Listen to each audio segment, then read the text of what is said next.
Hey everyone, so we are finishing up the life of Abraham with this passage from Genesis chapter 25. Remember that the whole book of Genesis is divided up into the Toledot sections. Remember, Toledot means generations of.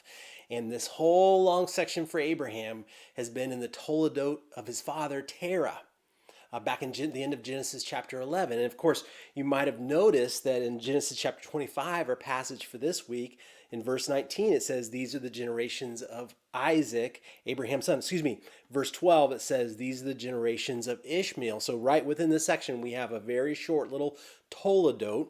And by the way, you get a long listing of different sons that came from Ishmael, and all that is there to show that God is faithful to the promises that he made to Hagar and to Ishmael, that he would also be made into a great peoples and a great nation. So God is faithful to his promises. And then we have at the beginning of chapter 25 some things that I really want to call out for you and help you to see. First of all, we find out that he has another wife, and he's Chronicles refers to this woman as a concubine, and that was a fairly common thing in those days in that culture.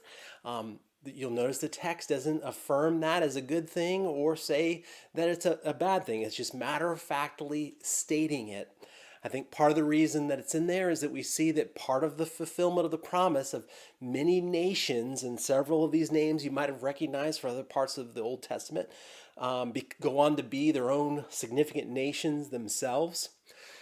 But the thing that I really want us to focus on here is that it pays to be the favored son.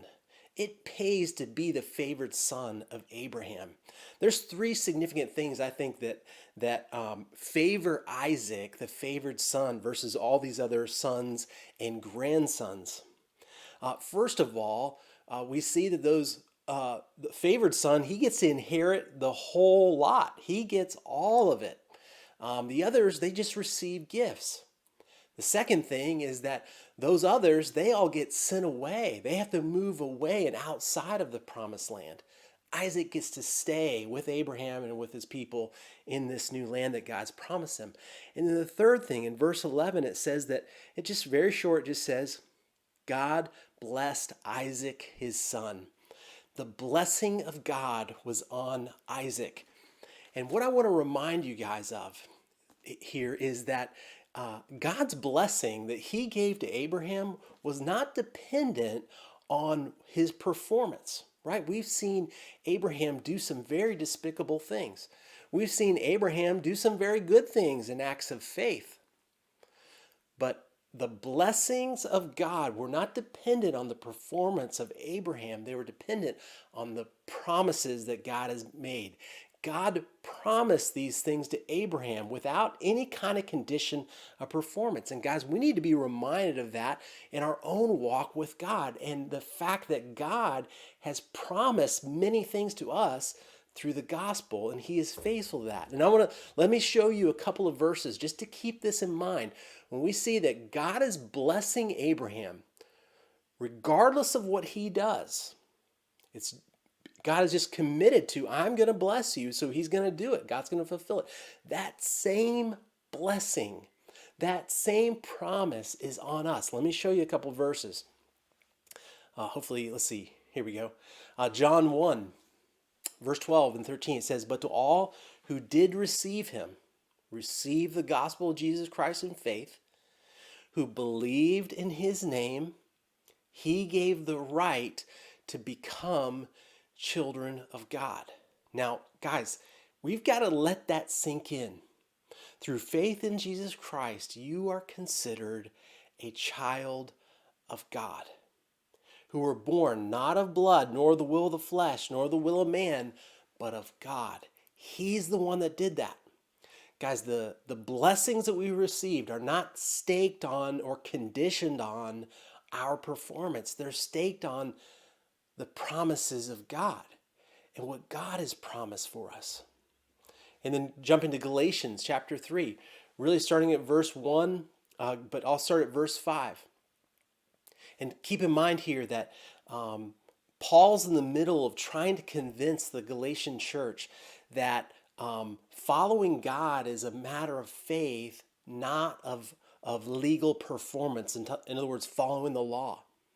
There was a big debate in the church that time is, should we follow all the rules and laws of the Old Testament as well as believing in Jesus Christ, or is it through faith alone that we become children of God, that we become a part of who God is? He says, does he who supplies the Spirit to you and works miracles among you do so by works of the law or by hearing with faith? And he calls them back to be reminded about Abraham. Just as Abraham, quote, and this is from Genesis, believed God and it was counted to him as righteousness. Brothers, and sisters, you are not righteous because of what you do or don't do. If we were to look at all the things that we've done in our lives, it's not about a scale of the good outweighing the bad. If you have done one thing that's wrong, evil, sinful, however you want to describe it, if you've done one thing, you're considered unrighteous. So it's not even possible to be righteous through following the law. It's only through faith. God has to say that you are righteous. And it's a legal declaration in a sense. When God says to Abraham, you are righteous. I'm going to count your faith as righteousness. Know then that those of faith are the sons of Abraham. Isn't it good to be a favored child of God, to be a favored son of Abraham? That's who God is saying we are.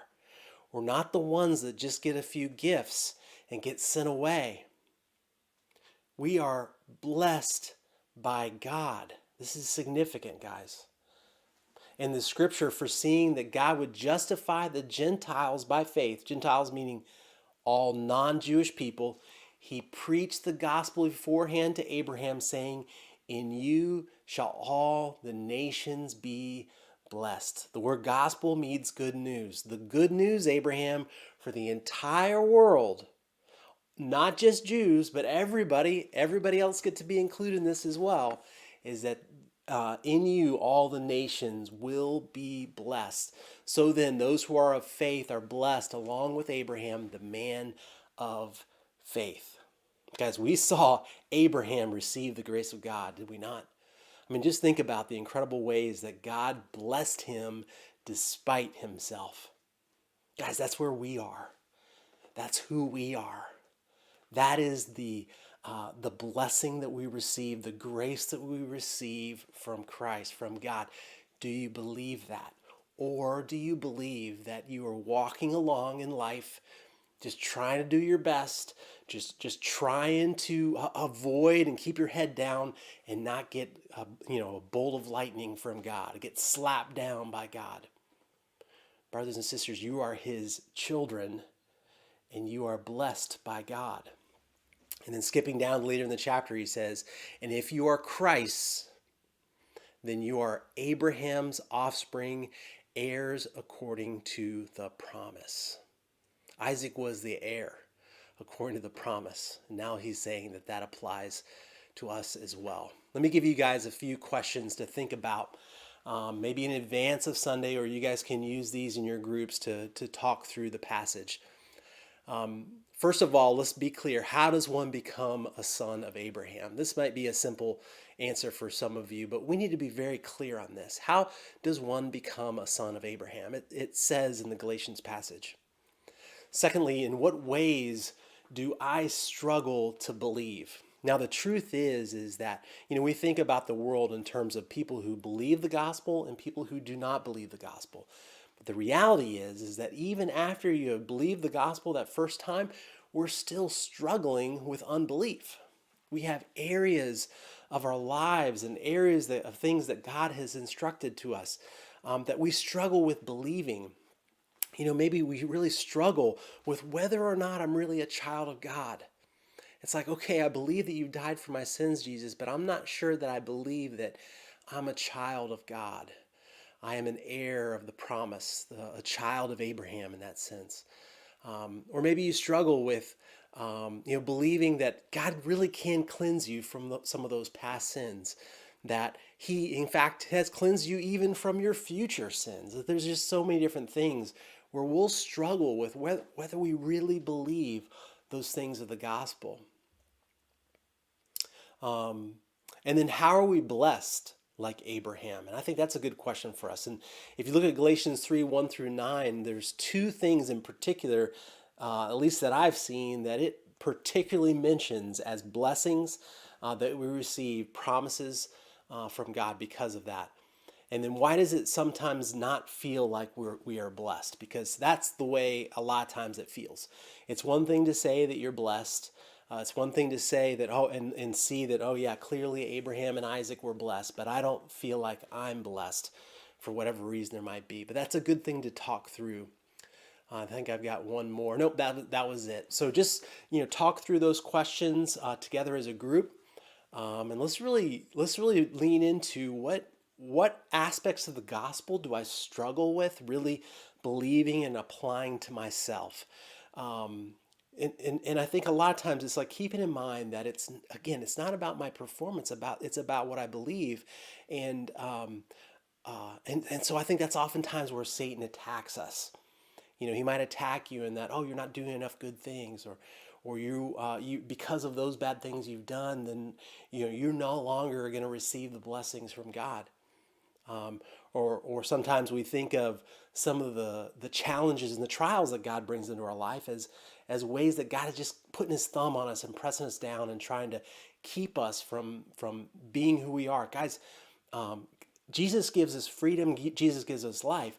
Satan gives us slavery. Satan brings death and darkness. So God doesn't want us to live in darkness. He doesn't want us to live in slavery. He wants us to live in the light and freedom, all those kinds of things. I could go on and on, but I hope that you guys will have an awesome time together studying this passage and encouraging one another in it. And be sure to remember to listen to Jesus, do what He says, and remember that you are loved.